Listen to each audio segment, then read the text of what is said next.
はい、こんにちは。山下夏美です。8月17日月曜日、この日も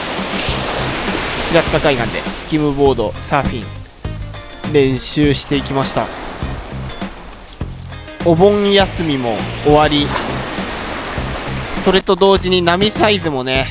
少し下がりましたね。数字上波サイズは一応50センチぐらい、平均的に見たら、50センチぐらいはあるんですが、最近はちょっと数字ほど波サイズがないかなっていった感じで、あとは大きな違いとして波長がずっと8秒ぐらいかなをキープしてたんだけど、ついに6秒台とかもね出るようになって、上がり下がりがちょっと激しくなってきた感じで、それによって動く水量とかも今までと違ってね、また微妙な感じの波質が増えたりとかしてますね。この日は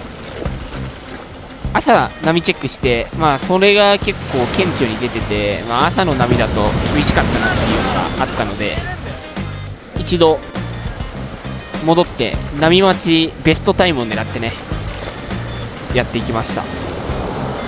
ベストタイムを狙ってきたはずなんだけど、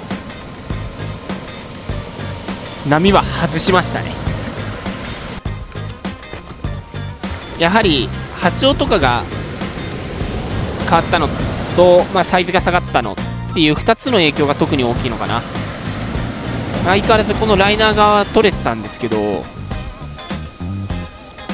全くここ最近の中の波質とはちょっと違って、いい時間が多分ほぼないといった感じになってしまっている。一瞬でベストタイムが終わってしまうっていう感じで、そこがいい時間がいつなのかをね読みづらくなってきてるんじゃないかなっていうふうに思います。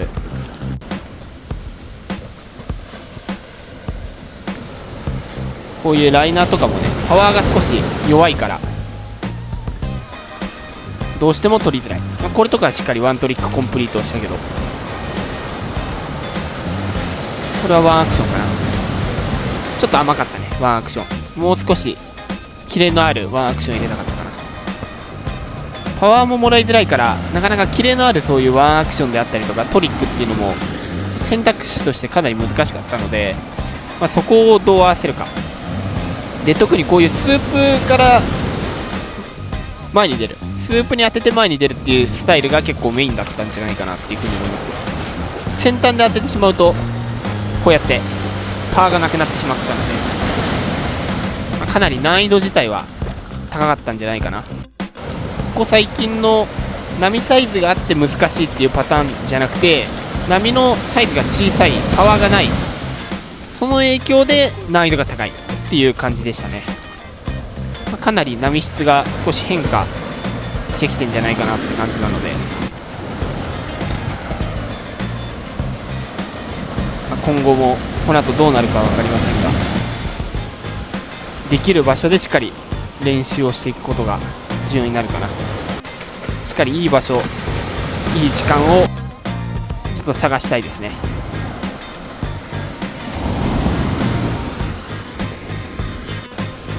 なかなか乗りづらかったので、基本はワントリック狙いをメインとして狙っていく。これとかグラブでコンプリートかな。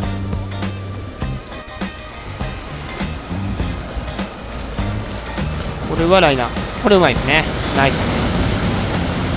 かなり綺麗。しっかり加速させて乗り切っていく。これも悪くないですね。少しもともと狙ってたポイントをチェックここでしていったんだけど、おそらく風の影響かなと思うんですが、看板もまあもちろん条件としてあると思うんだけど、全くもって割れないみたいな感じで、割れてはいるのかな、こういう感じで割れてはいるんだけど潰れてしまう、波がっていう感じで、かなり難しかったですね。このシャワーブレイクのベストタイドを狙いに来たはずだったんだけど、ちょっと条件的にかなり変わると難しくなってしまうっていうのが、改めて分かりましたね。最近は特に条件が一定してたので、一定の波質地形っていう感じだったのでずっとできてたんですけど、かなり実際やってみて難しいっていうのが分かったので、ここでさらにポイントを移動してサーフィンを狙っていく感じにしました。サーフィンもちょっと難しかったね。ただ、ここのスキムをやり続けたよりかは、本数は乗れなかったけどサーフィンの方が波質は確実に良かったかなっていうふうに思います。ここ最近のサーフィンにしてもちょっと難しい部類ではあったんだけど、しっかり、うまくベストライドを狙えるようね狙ってはいってました。形はいいから風負けしてないんですよ、こんな感じで。そこまでオンショアでも多少波はよれるんだけど潰れてしまうことがあんまりなかったので、そこは、条件としては悪くはない部分かな。ただ結果としてやっぱりどうしても難しい波っていうのは確かなんで、こんな感じでちょっと僕自身結構苦戦しましたね、この日は。一応このポイントは短いボードでも結構テイクオフできるっていうのがいい部分なんだけど、テイクオフはできたんですけど、やっぱりポジションとかが結構毎回波質が違ってあんま乗れなかったですね。上手い人とかはそこを見極めてうまく乗れてたかなと思うんですけど、少し難しかったって感じでしたね。難易度が高いなりに練習はできたかな。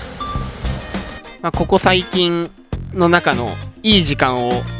予測して、この日はベストタイム狙ってったんですけど、ちょっと外してしまった日となりました。最後までご視聴いただきありがとうございました。今回動画が良ければ高評価、チャンネル登録よろしくお願いします。それではまた次回の動画でお会いしましょう。